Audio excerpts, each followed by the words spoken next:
Just because you can say yes doesn't mean you should.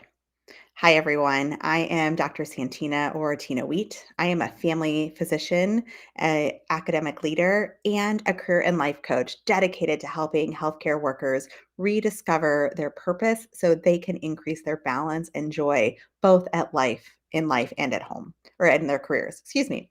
And today I want to talk about something I have learned the hard way. Knowing that just because you can do something doesn't mean that it's the right thing to do. So, I, as a young physician and a mom and a wife, had this feeling that I just had to say yes to everything. I thought that I had to do that in order to be successful, in order to prove my worth, and in order to prove that I could get ahead. And I really thought that that was the only way. And some of you, particularly people who are earlier in their career and particularly women, might feel like that's necessary to be able to prove your worth. And what that ended up doing to me was it meant that I was saying yes to things that I definitely should not have. I was saying yes to absolutely everything. It was saying yes to things that were not in line with the things that I enjoyed, that were not in line with the mission or my ultimate goals of what I was hoping to do with my life. And so that meant that there were a lot of bad things that happened with that. One, I was saying yes to too much, so I was overworked. One was I was taking away opportunities from people who might have been better at that. Sometimes there's somebody else that's better to do something. And I was sacrificing my own well being in all of this and the well being of my family.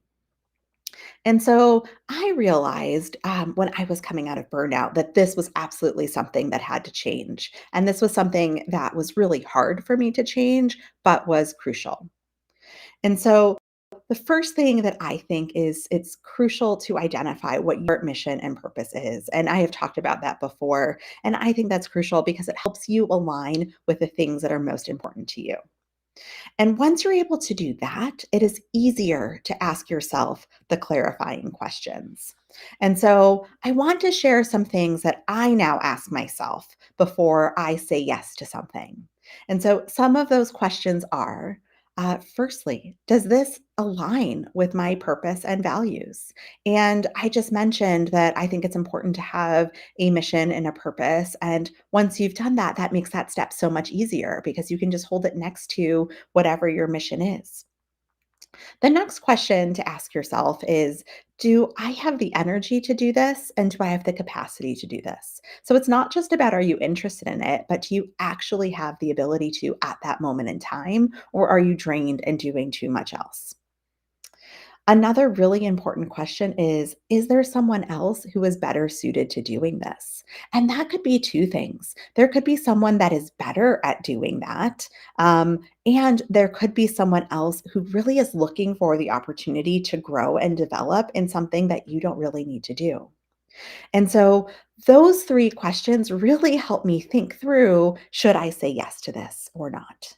And I have found as a leader, it's an even better thing to do because I'm able to demonstrate to my team that I don't feel the need to do everything else, or that I don't feel the need to do everything, that I want to include them, that I want them to have the opportunity to do other things.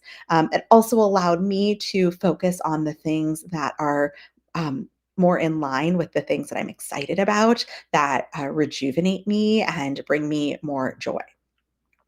And so you might be wondering, why am I thinking about this right now? Maybe the holiday time is not the time that I quite think about this. There's just a lot of things that we have to get done. And so why am I stopping and thinking about this?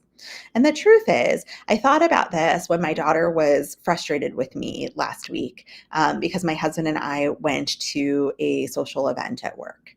And her point was not that I shouldn't have gone to my social event. Her point was that my husband should not have gone to my social event. And she said, well, one of you really should just be staying home with us. You guys just need to stay home with us. And I stopped and I said, wait a second. No, that's not the case.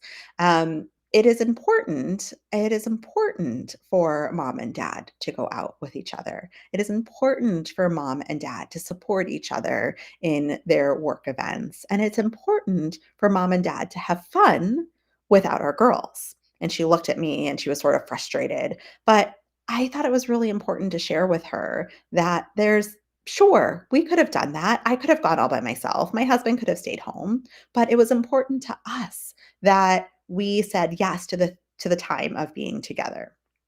Now, usually I'm recommending things that you can say no to at work, but this was an example of things that I was saying no to at home that I thought were really important. And so another piece about this is you might feel really uncomfortable saying no. And so for that, I would recommend that you practice saying no so that you feel comfortable doing it. We all know that practice makes things easier. And that also it allows it to roll off the tongue a little bit and you don't feel quite as nervous when you have a prepared response. And there's some different types of no's that you can do when you're not the right person. So for example, you might say as an opportunity to say no, you might be able to redirect it. You might say, "This is not the right fit for me, but I recommend this person." And by doing that, you're acknowledging the importance of something and you're sponsoring somebody else in an opportunity that might be good for them. Another opportunity to protect yourself and say no might be more of a not right now. It might be something that you want to do, but don't have the capacity for right this moment. And you might say, you know what, I can't take this on right now, but I might be able to address that in about a month, or I might be able to address it on whatever timeline makes the most sense for you. And then a final one is to just be honest and say, you know what, I really don't have the capacity to do a great job at that right now. And then you are honoring whatever the request is and the importance of ensuring that it gets the time and energy that it deserves and being honest with yourself about how good of a job you're going to be able to do. And so it often feels difficult to say no. It often feels difficult to let go of the things that you think might be interesting when you don't have the time and capacity.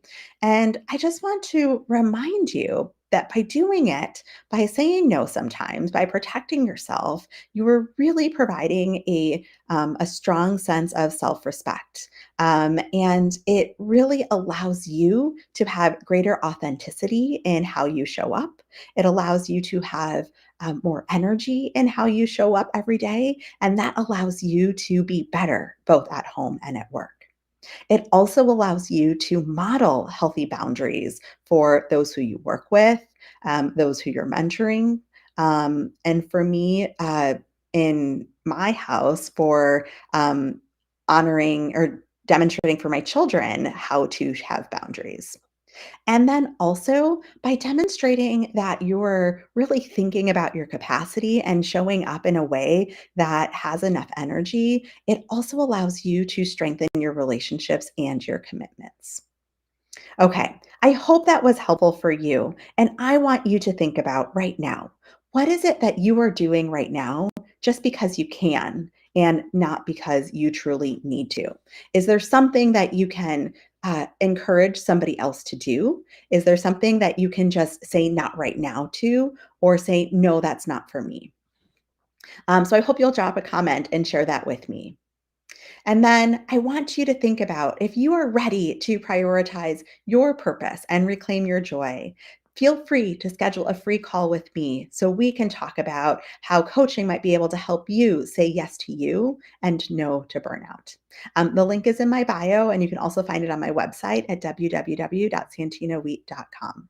Okay, I hope this was helpful. Please share it with others who might find it beneficial. And share in the comments other things that you would love for me to chat about. Okay, have a great one.